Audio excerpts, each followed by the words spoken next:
ተናስተልን ገለታው ተናስተልን መሳይ እንደምን አመሸ።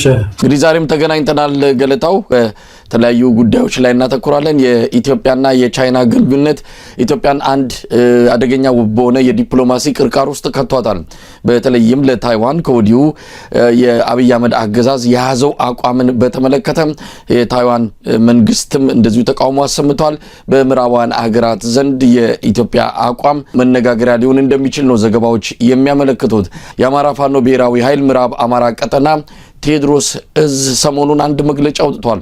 መግለጫው አጠቃላይ ግምገማ ሲያደርግ የነበረበት እንደዚሁም በእዙ ውስጥ ያለውን አጠቃላይ ማሻሻያና ሽግሽግ አስመልክቶ የደረሰበትን ውጤት የገለጸበት መግለጫ ነው። መጪው የአጠቃላይ የፋኖ አንድነትም በቅርቡ እውን እንደሚሆን ነው በመግለጫው ላይ የተገለጸው።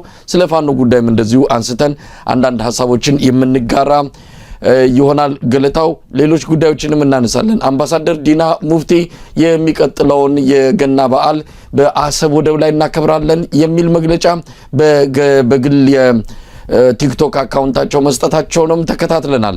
ባለፈው ሽመልስ አብዲሳ የኢሬቻን በዓል በቀይ ባህር ላይ እናከብራለን፣ አሁን ደግሞ ዲና ሙፍቲ የገና በዓልን አሰብ ላይ እናከብራለን የሚል መግለጫ መስጠታቸው በአገዛዙ ዘንድ አሁንም ከባህር በርና ከአሰብ ጉዳይ ጋር በተያያዘ ያለውን አቋም በግልጽ የሚያሳይ ሆኖ ነው የተወሰደው።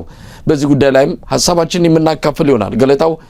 እንግዲህ በቅደም ተከተል ጉዳዮቹን እንመለከታለን። በመረጃ ደረጃ የምንሰጣቸው ነገሮች ካሉም እሱ እናነሳለን። ከአየር መንገድ አዲሱ ፕሮጀክት ጋር የተያዘውን አጀንዳ ላስቀድም ገለታው። የቢሾፍቱ አውሮፕላን ማረፊያ የመሰረተ ድንጋይ መጣል ፕሮግራም መከናወኑ ታውቋል። በዚህም ላይ አብይ አህመድ ተገኝቶ የተናገረውንም ንግግር እናነሳለን። የኢትዮጵያ አየር መንገድ በእርግጥ ትልቅ አየር መንገድ ነው። በአፍሪካ ተመራጭ በዓለምም ደረጃም ተወዳዳሪ ነውና አሁን ያለው ቦሌ ዓለም አቀፍ አየር መንገድ ወደ 25000 ነው። እንደዚህ 25 ሚሊዮን በአመት የሚያስተናግደው ነው የተባለው። በሚቀጥሉት አመታት ደንበኞቹ እየጨመሩ ስለሄዱ በተለይ አፍሪካውያን በጣም ይጠቀሙበታል ለመሸጋገሪያና ማስፋፋት ያስፈልገዋል የሚለው ምንም ጥያቄ የለውም። አየር መንገዳችን ይደግልን፣ ማደግ አለበት፣ ማስፋፊያ መሰራት አለበት። ይሄ በኢትዮጵያውያን ዘንድ በእውነት የሚፈለግ ነገር ነው። እንግዲህ ነገር ግን ምናልባት ልናነሳ ይልቅ የሚገባው ይሄ አየር መንገድ ይሄንን ጅማሮንስ ሊፈጽመው ይችላሉ በዚህ አስተዳደር?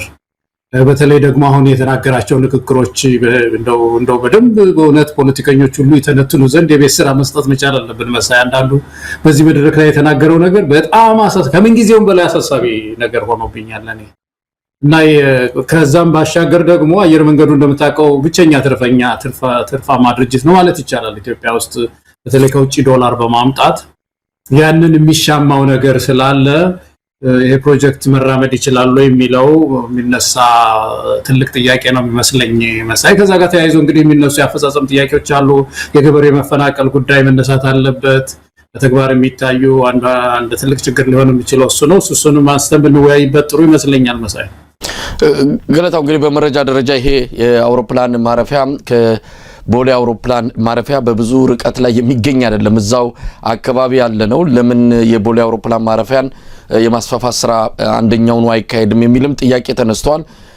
እንግዲህ በዛ በቢሾፍቱ የተካሄደበት ምክንያት ምንድነው? በቦሌ አውሮፕላን ማረፊያ ያለው በጣም የተጣበበ ቀደም ሲል አንተ እንደገለጽከው ከሚያስተናግደው የመንገደኞች ቁጥር አንፃር መስፋፋት እንደሚያስፈልገው ምንም ጥርጥር የለውም።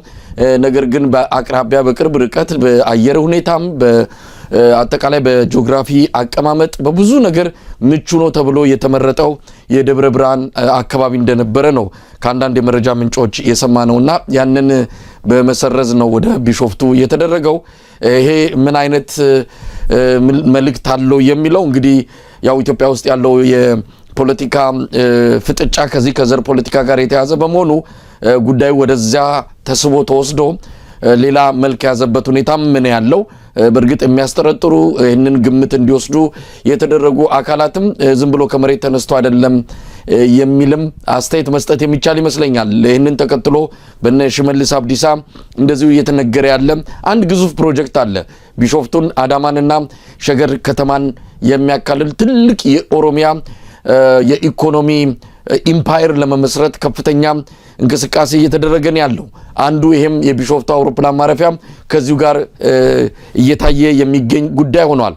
ሌላውን አካባቢ ሌላውን የኢትዮጵያ ክፍል እንደዚሁ አዳዲስ ፕሮጀክቶች አይታዩም። ብዙ ነገሮች ይጀምራሉ የሚቆሙበት ሁኔታ ነው ያለው። በባለፈው አገዛዝም የተጀመሩት አብዛኞቹ የመሰረተ ልማት ፕሮጀክቶች መቆማቸው እንዲሁም በጀታቸው ወደ ሌላ አካባቢ የተዛወረበትን ሁኔታ እናስታውሳለን። ከዚህ አንጻር የደብረ ማርቆስ አውሮፕላን ማረፊያም ከጅምር ተቋርጦ ወደ ሌላ አካባቢ እንዲሄድ የተደረገበትን በጀቱ እንዳለ ማለት ነው ወደ ሌላ አካባቢ የሄደበትንም ሁኔታ ከዚህ ቀደም ማንሳታችን የሚታወስ ነው። አንተ ያልከውም ነገር አለ። የኦሮሞ ፌዴራሊስት ኮንግረስ ኦፌኮን ጨምሮ አንዳንድ አካላት በአርሶ አደሮችን በማፈናቀል የሚከናወን በመሆኑ ተቃውሟቸውን እያሰሙ ይገኛሉ።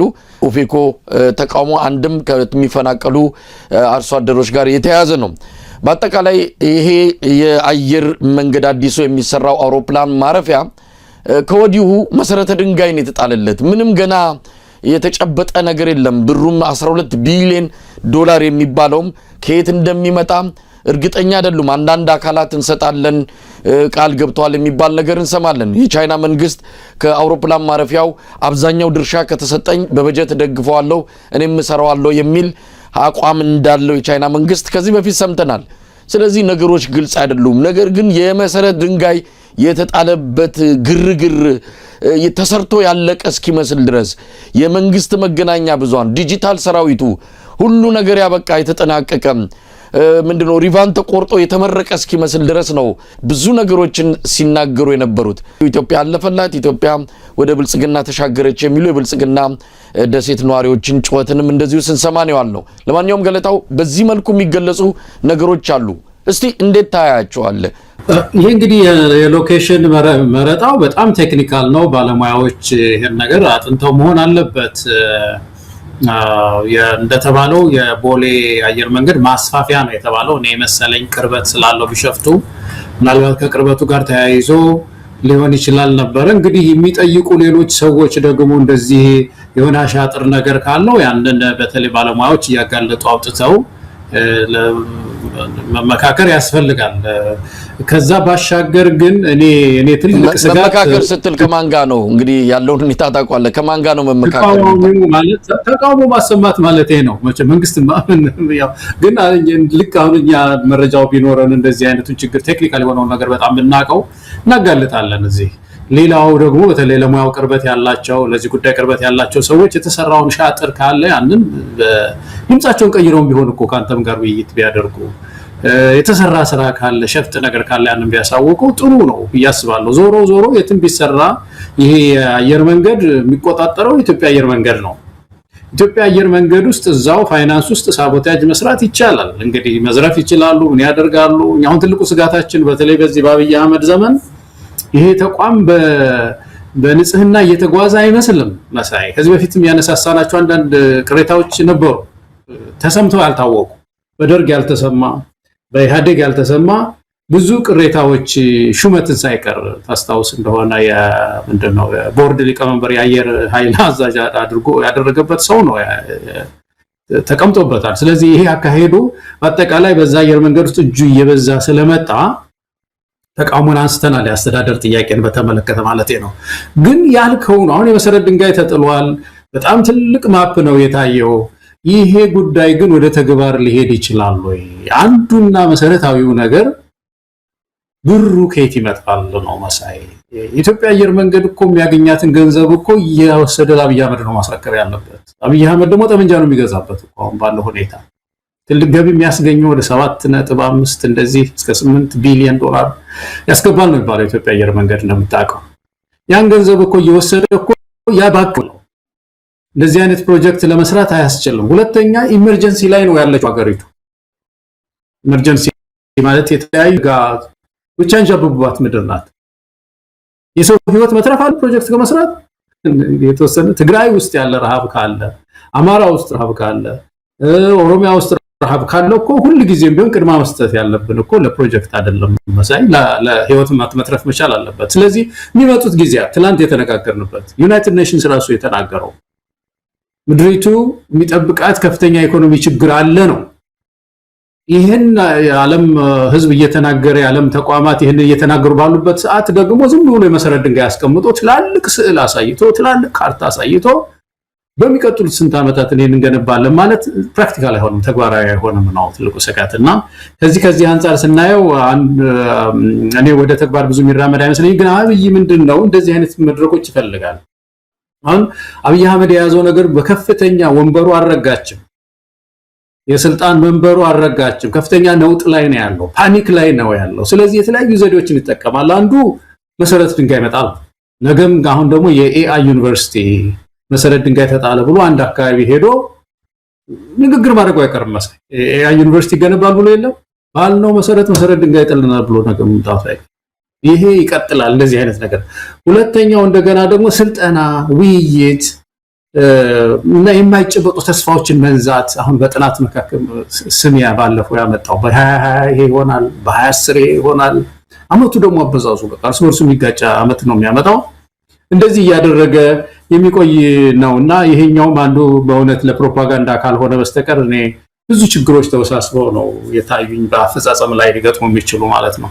በተለይ ከአየር መንገድ ጋር በተያያዘ ይሄ ትርፋማ የሆነ የሀገር ምልክት የሆነ ሁላችን በኩራት የምንገልጸው በተለያዩ ስርዓተ መንግስታት ውስጥ ምንም ዝንፍ ሳይል ኢትዮጵያዊነቱን ጠብቆ ለአፍሪካም ጭምር ኩራት በመሆን የዘለቀው አየር መንገድ ዛሬ እንድንጠራጠረው ዛሬ እንደው የተወሰኑ ጥያቄ እንድናነሳበት የደረገው ከሌሎች መንግስታት በተለየ ሁኔታ አብይ አህመድ እዚህ አየር መንገድ ላይ የተለያዩ ለውጦችን እያደረገ ነው።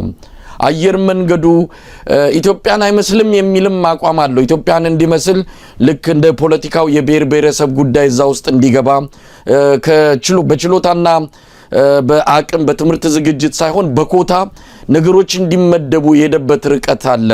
በዛም ምክንያት አየር መንገዱ ከትርፋማነቱ ካለው አጠቃላይ የውድድር እንቅስቃሴ ይልቅ ብዙ ጊዜ የአብይ አህመድን የፖለቲካ ጉዳዮች ሲያስታምም የቆየበት ጊዜ እንደሆነ ነው የሚነገረው። ቀደም ሲል የጠቀስከው የኢትዮጵያ አየር መንገድ የቦርድ ሰብሳቢ ከኢትዮጵያ አየር ኃይል መጥቶ ሁለቱንም ደርቦ ያዘ ነው። እንግዲህ አየር ኃይሉንም አየር መንገዱንም የሚመራው ይሄው ይልማ መርዳሳ የተባለ የአብይ አህመድ ጄኔራል ነው። እነዚህ ነገሮች ሲታዩ አየር መንገዱ አደጋ ላይ ነው፣ አገልግሎት በመስጠት ተጠምዷል። ሰሞኑን አንድ የሆነ መረጃም ከዛው አካባቢ ሰምተን ነበር። አየር መንገዱ በአገር ውስጥ ያለው በረራ ከፍተኛ ኪሳራ ላይ እየጣለው ነው። ምክንያቱም የአገሪቱ ውስጥ ባለው የሰላም እጦት ምክንያት አብዛኛው ሰው የየብስ ትራንስፖርት መጠቀም አቁሟል። ስለዚህ ግድ ሁሉም የአየር መንገዱ ጥገኛ ሆኗል። በዚህም የተነሳ ብዙ በረራዎች በየቀኑ እየተደረጉ ነው። እያንዳንዱ በረራ በኪሳራ እንደሚከናወን የሰማ ነው።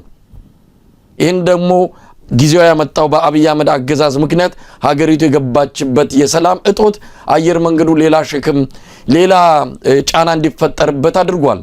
ስለዚህ ብዙ ችግሮችን እየተጋፈጠ ያለ አየር መንገድ ነው።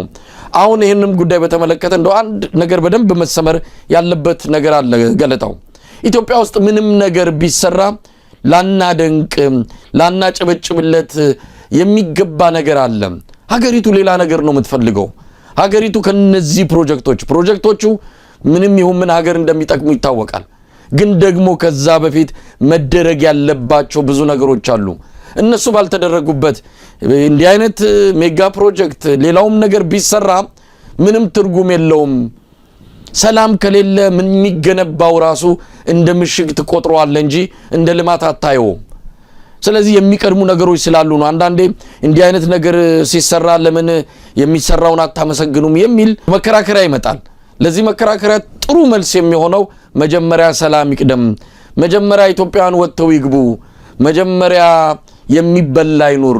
ኢትዮጵያውያን አንጀታቸው በረሃብ እየተላወሰ ሰላም አጥተው መግቢያ መውጫቸው ሁሉ በእንዲህ አደገኛ በሆነ የሰላም እጦት ውስጥ በታጠረበት ሁኔታ ልማቱ ምን ይጠቅማል የሚል ነው። እንግዲህ ከዚህም አንጻር መታየት ስላለበት ነው። አንዳንድ ጊዜ ልማት ሲሰራ አይናችሁ ደም ይለብሳል ወደ ኋላ ላይ እናነሳዋለን። የሱንም ንግግር ከአብይ አህመድ ንግግር ተነስተን የምንለውም ከዚህ አንጻር ነው።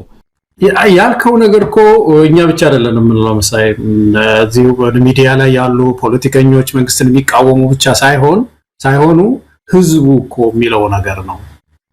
ፕራዮሪቲስ የሚባሉ ነገሮች አሉ በኢኮኖሚክስ ውስጥ። እንደውም ከዚህ በፊት አንስተ እንደሆነ አላውቅም፣ ግን የኢኮኖሚክስ ትምህርት እንዴት ተፈጠረ ሲባል መቼም አንድ ትምህርት እንደዚህ የተፈጠረበት ታሪክ አለው አይደለም እና ኢኮኖሚክስ የተፈጠረው ስኬርሲቲ ስላለ ነው የሚሉት ኢኮኖሚስቶች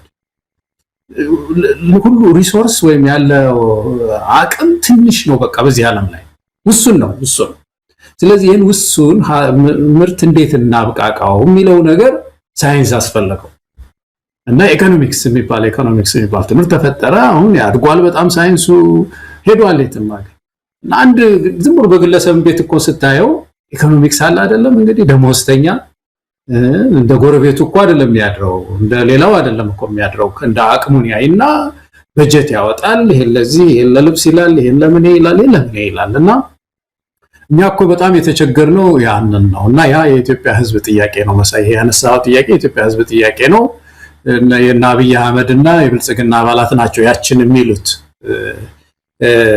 እኛ እኮ ምንቃወመው አሁን ኮሪደር ሲሰራ ለምሳሌ ኮሪደር የሚባለው ይሄ በምንድነው ሳይክል መሄጃ ምናምን እኮ ዝም ብሎ እኮ ማንም ሰው እኮ አይቃወመው ግን እንዴት በሰራተኛ ነፍስ ተጫውተህ ይሄን ትገነባለህ ሰራተኛው በነፍሱ ፈርደህበት አስረበው ለማኛ አድርገህ ህዝቡ ሰው እየተንጫጫ እያለቀሰ መንገድ እንዴት ይሰራል ወይም ደግሞ እንዴት ኮሪደር ይሰራል ነው ይሄ በጣም ፍትሃዊ ሂዩማኒቲን ወይም ሰውን ያስቀደመ በልማት ውስጥ እኮ መጀመሪያ የሚባለው ሰብአዊ ልማት ነው ሂዩማን ዲቨሎፕመንት የሚባለው ማለት ነው ስለዚህ እሱ ላይ ሳትሰራ ብልጭልጭ ነገር አድርገህ መርቁት ላለ ሪቫንት ቆርጣለህ እና ከቅድሚያ ከሚባለው አንፃር ይሄ ውድቅ ነው ኤክስ ነው መጀመሪያ የሰው ህይወት ታደግ መጀመሪያ ሁለት አይኖርም አንድ ሰው በዚህ ዓለም ላይና ተጎሳቆለ መምሩ ተጎሳቆለ ሐኪሙ ተጎሳቆለ በዚህ በነፍሱ እየተጫወተው ከሱ ደሞዝ ላይ የነጠቅ የሆነ ኮሪደር ነገር በተሰራ ለኛ ጌጥ አይደለም እሱ ነው የኛ ጥያቄ አይደለም ስለዚህ ተቃውሟችን በእውነት ፍትሃዊ ነው በጣምና የተዛባ ነገር አይደለም ማለቴ ነው ብልጽግና ሰዎች ካልሆኑ በስተቀር የኢትዮጵያ ህዝብ ጥያቄ ነው በአጠቃላይ እንደው አንድ ነገር ልጨምርልህ በቀደም እዚህ አንድ የፖለቲካ ፓርቲ መሪ አለና ማቀው ሰው ነው እንደዚሁ ስናወራ በስልክ ስለ ኢኮኖሚው ተነሳና ይሄ ከዚህ በፊት ካንተ ጋር ያነሳ ነው ሰው ልጁን መዳር አልቻለም ስለ ባላንስ ነው ገና ላይ አሁን እንቁላሉም ይሄን ያልሆነ ባህሉን ሁሉ ጣለ ያልኩ አወራውኝ ወይ ጉድ እሱ እኮ ላንቲካ ነው አለ ጌጥ እኮ ነው ብታወራው በዓል በደንብ አላከበረም ልጁን አልዳረም የሚባለው ነገር እኮ ጌጥ ሆኗል አሁን ዛሬ እኮ አለ እኔ ደንበኛ ልብስ ለብሶ ዞር ብሎ የሚለምን ሰው በስቷል አዲስ አበባ ውስጥ መብላት ዝም ብሎ እንደው በዓል ማክበሩን በዓል መካደምቶ በልቶ ማደር ብርቅ የሆነበት ዘመን ላይ እኮ ነው የደረስነው አለኝ እና ይሄ ፖለቲካ ሰው በየጊዜው የሚከታተል ሰው ነው የህዝቡን ሁኔታና እዚህ ደረጃ ላይ ደርሶ መሳይ አንድ ፕሮጀክት ተሰራ ስትለው ይሄ ህዝብ ምንድነው የሚሰማው ያ ነው ቅድሚያ የሚሰጣቸው ነገሮች አሉ የሚለውን እንደው ደግፌ ነው ይሄን ያልኩት መሳይ ገለታውን ቀደም ሲል የገለጽከውና በደንብ ያስቀመጥከው የኢትዮጵያን ነባራዊ ሁኔታውን ያሉበት አጠቃላይ ህዝብና መንግስት ምን ያህል ሆድና ጀርባ እንደሆኑ ምን ያህል እንደተራራቁ በብዙ ማሳያዎች መግለጽ ይቻላል እና አብይ አህመድ መንደር ያለው ቸበርቻቻ ሌላ ነው የኢትዮጵያ ህዝብ የገባበት መከራ ደግሞ ቃላትም የሚገልጸው አይደለም እስቲ አንድ ከዚሁ ከገና በዓል ጋር በተያያዘ አንድ አባት የገጠመውን የተናገረውን እስቲ እንስማው የብዙዎቹን እንደም የሁሉንም ኢትዮጵያውያን አሁን የገቡበትን መከራና እየተጋፈጡ ያሉትን ችግር የሚያሳይ ነው ብያምናለሁ እንስማው የከተማ ባስ ሹፌርን ማህበረሰቡ እንዴት ያውቀዋል ካፒቴን ቢቅላ ባላለው ባለፉት 6 ዓመታት የከተማ ባስ ሹፌር ሆኜ በአዲስ አበባ ከተማ እየተገለገልኩ እገኛለሁ ምን ገጠመኝ መሰላችሁ በዚህ በዓል በባለፉት 3-4 ዓመታት በዓልን እንደ ነገሩ ለበዓል ለቤት የሚያስፈልገውን እየገዛው አሳልፍ ነበር ከቤተሰቦቼ ጋር በዚህኛው በዓል ደሞዜን ከ3 ቀን በፊት ተቀበልኩ የቤት ኪራይ ከፈልኩ ልጅ ለምትጠብቅልኝ ልጅ ለሷ ደሞዝ ወደ ከፍላታለሁ የኮሌጅ ተማሪ ነኝ ርቀት እማራለሁ ስንት ትምህርት ቤት እንከፍላለሁ ሱቁ ዱቤ ያለብኝን ከፈልኩ። በቃ ብር ያለቀ ደሞዝ ያለቀ። ከዛ በኋላ ዛሬ ከቤት ሲወጣ ለባሉ ዶሮ አገዛም ወይ ብሎ ጠየቀኝ ልጅ። ከዛ ይገዛለሁ ይዤ እመጣለሁ ብዬ ነው ከቤት የወጣሁት። ግን አካውንቴ ላይ ምንም ብር የለኝም። አሁን እኔ ማለት የፈለኩት የዶሮ የመብሉ ጉዳይ ሳይሆን ምን ያህል ኑሮ እየከበደ መምጣቱ ነው የተረዳሁትና በጣም ይከብዳል ብታዩ። አንዳንዴ ሰርተ ጠንክረ ሰርተ ለፍተ በአመት አንድ የሚመጣውን በዓል ከቤተሰብ ጋር በደስታ የማታሳልፍ ከሆነ በሙያው ላይ ታፍራለና አንዳንድ ብዙ ነገር ነው ተሰማኝ ዛሬ። ገለታው እንግዲህ የኢትዮጵያውያን ህይወት ይሄ ነው። በዓል በአመት አንድ እንኳን የሚመጣውን በዓል ለማክበር አልቻልንም ነው ያለው። ይሄ አባት እንግዲህ ለልጁ ዶሮ ይዞ ስለመግባቱ ገዝቶ ስለመግባቱ አልነገረንም። የሚገዛው አጥቷል፣ አካውንቴ ባዶ ነው አለ። የኢትዮጵያን ህይወት ይሄ ነው እና በይ ሌላ ዓለም ላይ ነው ያሉት። አሁን የቢሾፍቱ አውሮፕላን ማረፊያ የመሰረተ ድንጋይ ማኖሩ ላውን ለዚህ አባት ምንድነው ትርጉሙ? እኔ አይሰራ አይደረግ አይደለም። መጀመሪያ እንዲህ አይነቱን የኢትዮጵያውያንን ሮሮ እንዲህ አይነቱን የአባቶች እናቶች ስቃይና መከራ የሚመለከትና የሚደርስላቸው እንደው በአግባቡ ምላሽ የሚሰጥላቸው አገዛዝ ወይ መንግስት መሆን አቅቶት እንደነዚህ አይነት ነገር ላይ ያተኮረበት ሁኔታ በጣም በጣም አስገራሚ ነገር ነው። የብዙ ኢትዮጵያውያን ድምጽ ነው ይሄ አባት። ብዙዎቹን የኢትዮጵያን አባት ይወክላል ብዬ ነው ያነሳሁት። ከዚህ አንፃር መታየት ስላለበት ነው። ምናልባት አስተያየት መስጠት ከቻልክ። አዎ በጣም ያሳዝናል። ኮንሰ በጣም የኢትዮጵያን ህይወት ይሄ ነው። የሰዎችን ባሲያይ ምናልባት ወደ ኋላ እንመጣበት ይሆናል። የሚወረወረውን ድንጋይ የሆነ ነገር እናደርገዋለን። እንባውን ደግሞ እንደሚያደርገው አላውቅም። እንግዲህ እዛ የሆነ ነገር እንሰራበታለን ነው የሚልህ መሳይ። ድምጽ የሚሰማ አይደለም። ተቃውሞዎች ሸብረክ የሚል አይደለም። መንግስት እኮ አጠፍ ይላል እኮ። ችግሮች አልቅ ሲገፉት እንባ ሲገፋው የህብረተሰብ ሮሮ ኑሮ ሲከብድ እኮ የተለያዩ ፖሊሲዎች መቅረጽ የፖለቲካ መፍትሄ ለማምጣት ወደዛ ነው መረባረብ ያለበት ነበረውና በጣም አሳዘነኝ። ይሄ ሰው የብዙዎችን ህይወት የሚወክለው ይሄ ነው። የኛም ችግር ይሄ ነው መሳይ። የዚህ ህዝብ ኑሮ ነው በጣም በየጊዜው የሚገፋል በእውነት። ገለታው እንግዲህ አንዳንድ ነገሮችን ከዚህ ከአዲሱ የቢሾፍቱ አውሮፕላን ማረፊያ የመሰረተ ድንጋይ ማኖር ጋር ተያይዘው የተነሱ አጀንዳዎች ቀደም ሲል በመነሻ የጠቀስኩት ያው አንተም እንዳልከው በማስረጃ ተደግፎ መምጣት ያለበት እንዲህ አይነቱ ነገር ተደርጎ ከሆነ እውነት ከደብረ ብርሃን ላይ እድሉ ተነጥቆ ከሆነ እዛ የተሰራው ከደብረ ማርቆስ ላይ ተነጥቆ ደግሞ ሌላ አካባቢ ተሰርቶም ከሆነ እንዲህ አይነቱ ነገሮች ካሉ በደንብ መጋለጥ ያለበት ጉዳይ ነው። ይሄ የዘር ፖለቲካ ትምህርት ውስጥም ገብቶ ፈተና መሰራረቁ በውጤትም ያልገባበት የለምና እንደ ኢትዮጵያዊ የሚያሳፍር ዘመን ላይ ያለ ነው። ይሄን ደግሞ እና አብይ አህመድ ይፈልጉታል። በስልጣን ላይ የሚቆዩት እንዲህ አይነቱ ነገር በደንብ ስር ይዞ ሲቀጥል ነው እንጂ በሐሳብ በእውቀትና በችሎታ የሚመራ መንግስት ቢሆን ኖሮ አንድም ቀን የሚቆዩ አይደሉም አቅሙ ስለሌላቸው። ለማንኛውም አብይ አህመድ መሰረተ ድንጋይ የማኖር ስነ ስርዓት ላይ ተገኝቶ የተናገረውን እና አዳምጥና ደግሞ እስቲ አስተያየት እንሰጥበታለን። ይሄ ሰውዬ ማይክ በጨበጠ ቁጥር መቼም አዳዲስ ነገሮችን ነው የሚያሰማንና ዛሬ ደግሞ እንደዚህ ብሏል። በተለየ ሃይዌይ ስለምንጓዝ ፈተና አልቦ ነው ማለት ግን አይደለም። እያንዳንዱ ፈተና ለህልማችን፣ ለጅማሬያችን፣ ለስራችን የሚያጸናን፣ የሚያስተምረን፣ የሚያነቃን፣ የሚያተጋን ይሆናል። ፈተና አልቦ ጉዞ ለፈጠራ ለትጋት እንቅፋት ነው። እያንዳንዱን ፈተና በቅጥ ተገንዝቦ ወደ እድል መቀየር የሚያስችል አውድ ከፈጠርን ግን የምንጎዳበት ሳይሆን የምንሻገርበት ይሆናል።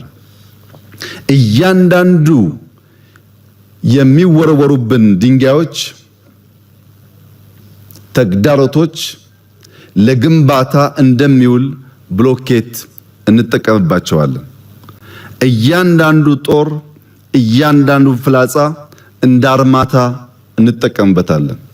እያንዳንዱን ስድብ፣ እያንዳንዱን የቅናት ጩኸት እንደ ማንቂያ ደውል እንጠቀምበታለን። ገለታው እንግዲህ የቃላት ኳኳታ ምንም የረባ ነገር አልሰማንም። የረባ ነገር ሲባል ጠላቶች እያለ የሚገልጸው እነማንን ነው? በነገራችን ላይ እንግዲህ እሱ ይህንን የሚሰራቸውን ስራዎች የሚቃወመው የኢትዮጵያ ህዝብ ነው። የኢትዮጵያን ህዝብ ነው ጠላቶች የሚለው በብዙ መልኩ ነው። እንግዲህ ከሱ በተቃራኒ ያሉ ሰዎችን የገለጸበት መንገድ እንዲህ አይነት ፍረጃ፣ እንዲህ አይነት የቃላት አጠቃቀም፣ በአጠቃላይ ሰውየው የሚነሱበትን ትችቶች የሚያይበት መነጽር እጅግ አስገራሚ አስደማሚ ነው። ምንም የተለየ ነገር አልሰማንም። ዛሬም ቃላት ተደርድረው ዝም ብለው ሲጮሁ ነው ያሉት። ዛሬም ያ በጣም ብዙ መቼም ህጸጽ ነው የምታወጣው ከአብይ አህመድ ንግግር እያንዳንዱ መስመር በአጠቃላይ ደግሞ ነው ጠቅለል አድርገህም ስታየው ማአት ኤክስ ነው የምታገኘው። መሳይ እንደው በጣም ያሳዝነኛል። በዚህ በጣም አንድ ሀገር የሚመራ ሰው የመጀመሪያው ነገር አሁን በእንደዚህ አይነት መድረክ ላይ ይሄ ይወራል። ፖለቲካ ጥላቻ ምናምን እንዲህ አይነት የጋራ ፕሮጀክት በሆነ ኢትዮጵያ አየር መንገድን ለማስመረቅ ሄደ። ኢትዮጵያ አየር መንገድ አንድ ማስፋፊያ ፕሮጀክት ሰራ ተባለ። እንግዲህ ባለፉት 80 ዓመታት ስትደክሙ ቆይታችሁ ይሄንን ላደረጋችሁ የአየር መንገዱ ሰራተኞች ከፍ ያለ ምስጋና አቀርባለሁ፣ በርቱ፣ መንግስት ከጎናችሁ ነው ብሎ መሄድ አይበቃም። እሱ ይህችን መድረክ ይፈልጋታል ነው። እንደዚህ አይነት መድረኮች የትኛውን ቦታ ሲጠራ መንቆር ነው የሚባለው። የሚነቁራቸው አሉ። በጣም ጥላቻ ውስጡ አለ። የፖለቲካ የሚቃወመው ሰው አሁን በተለይ እሱ ሊደብቅ የፈለገውን ነገር የሚገልጡበት ሚዲያውን ጠልቶታል። አንከር ሚዲያንም ጨምሮ ስለሚያይ ማለት ነው። ስለዚህ እነሱን መንቆር ነው በቃ። በዛ መድረክ ላይ ተመልከተው። አሁን እዚህ መድረክ ላይ ይሄን ብቻ እናንሳ። መጀመሪያ ያነሳውን መሳይ እስቲ እንደው ዝም ተመልከተው። የመጀመሪያው ምን አለ መሰለ ማንኛውም የሚወረወር ድንጋይ ብሎኬት ይሆናል ይላል። እያንዳንዱ ጦር የሚወረወር ጦር ለአርማታ ይውላል አለ። እያንዳንዱ ስድብ ማንቂያ ነው አለ። በድምሩ ደግሞ ወደ ኋላ ላይ ኢትዮጵያን በዚህ እናጸናለን ነው የሚለው። እስቲ ጦር ለምሳሌ ፋኖ እየተዋጋ ነው ያለው። ኦሮሚያ ክልል ውጊያ ላይ ነው ያለው። ብዙ ጦር ወደዚህ መንግስት የሚወረወሩ ኃይሎች ተነስተዋል፣ የታጠቁ ኃይሎች። ምን ብሎ ነው አርማታ የሚሆነው? ይሄ እንቅስቃሴ ለዚህ ምድር መሳይ ይሄ ለኢትዮጵያ አየር መንገድ ያንን ፕሮጀክት ለመገንባት ምን ሆኖ ግብአት ይሆናል? በየት አስተሳሰብ፣ በምን መንገድ? እንደውም ኢኮኖሚያችንንም እየበላ መንግስት የሚተኩሰው ሌላው የሚተኩሰው እየተደመረ የሀገሪቱን ኢኮኖሚ እየጎዳ ይሄዳል እንጂ በምን መንገድ ነው አርማታ ሆኖ ጭቃ ምንድነው እሱ የሚለው ሲሚንቶ አብኩቶ ግንባታ የምናደርግበት ማለት ነው። አናሎጂው ራሱ ኢኮኖሚ ጋር ማመሳሰያው ማለት ነው። እና ጦርነትን ማስቆም ነው ወይም ደግሞ የፖለቲካ መፍትሄ ማምጣት ነው። ያንን ነው ወደ ተግዳሮትን ምንድነው ወደ ድል መቀየር ማለት እንጂ ጥይትን ወደ ድል ምንም አንቀይረው። እንዴት እንቀይረዋለን? የውጭ ሀገር ሰው ሊቀይረው ይችላል። ምክንያቱም እኛ ስንዋጋ ጠመንጃ ስለሚሸጥ ጥይት ስለሚሸጥ እነሱ ገንዘብ አገኘልን ይችላል። በኢትዮጵያ በርስ ጦርነት ግን ምንም እድል የለውም። ጦርነት ሁልጊዜም ጉዳት ነው ያለው። በኢኮኖሚ እየጎዳን ያለው ፕሮጀክት አያስጀምረንም አያስጨርሰን። ስለዚህ ንግግሩ ራሱ ይገርመኛል ነው ለመሳይ። እያንዳንዱ ስድብ፣ ይሄ ሁሉ ተቃውሞ ዝም ብለን አንሰማም እኮ ነው። ፖለቲካ ሶሉሽን ማንሰጣም። እነሱ ይሳደባሉ፣ እኛ ደግሞ ያንን በቃ ማንቂያ እናደርገዋለን ይልሃል፣ አርማታ እናደርገዋለን ይልሃል፣ ብሎኬት እናደርገዋለን ይልሃል። እና ይሄ አንደኛ የኮንሴፕት ችግር አለው፣ የአናሎጂ ችግር አለ፣ የማመሳሰል ችግር አለው። እና በትልቁ ግን የኮንሴፕት ችግር የጽንሰ ሀሳብ ችግር ያለበት ነው። እና እንዲሁ ሳየው ሰውየውን ወይ ሀገሬ ነው የምትለው መሰለኝ፣ ወይ ሀገሬ ነው የምንለው በእውነት ንግግሩን እንደዚህ ስናይ በዚህ ሰው እጅ ላይ ወድቀን ይሄ ሰው ነው አመራር የሚሰጠው፣ ይሄ ሰው ነው ኢትዮጵያን እየመራ ያለው። ጠላቶቻችን ያልከውን እስቲ ተመልከት። አሁን ኢትዮጵያ ውስጥ ጠላቱ እነማን ናቸው? እንዴት አንድ መሪ እንደ ድሮ በሶሻሊዝም ጊዜ ይባል ነበር። ያው እንደምታውቀው መደብ ጠላት የሚባል ተፈጥሮ፣ በዛ ጠላቶች መካከል አንዱ ማጥፋት አለበት። በቃ መጠፋፋት ፖለቲካ ነው እና አንዱ አይሎ መጥቶ ሰራተኛው ምናምን የሚባለው መደብ አሸንፎ መውጣት አለበት ነው። ያ ዘመን አልፎ አሁን ዓለም የወዳጅነት ጨዋታ በወዳጅነት ፖለቲካ የመድበለ ፓርቲ ስርዓት ማለት ነው በተጀመረበት ጊዜ እሱ ወይ በየመድረኩ ላይ ነው ይሄን የምትሰራው ጠላቶቻችን ነው የሚለው እና ወንድሞቹን እህቶቹን ኢትዮጵያውያንን ነው ይሄን የሚለው መሰለኝ። ስለተቃወሙት እግሩን ስለያዙት የሆነ ነገር ሲሰራ ልክ አይደለም። የተራበን ሰው ቅድም ያልከው ነገር እኮ ነው። ኮሪደር ስትሰራ በሰው ነፍስ ተጫውተህ ለምንድን ነው ኮሪደር የምትሰራው? በሰው ነፍስ በአስተማሪ ነፍስ እየተጫወቅህ አምፖል ለምንድን ነው የምታንጠለጥለው? መጀመሪያ ይሄንን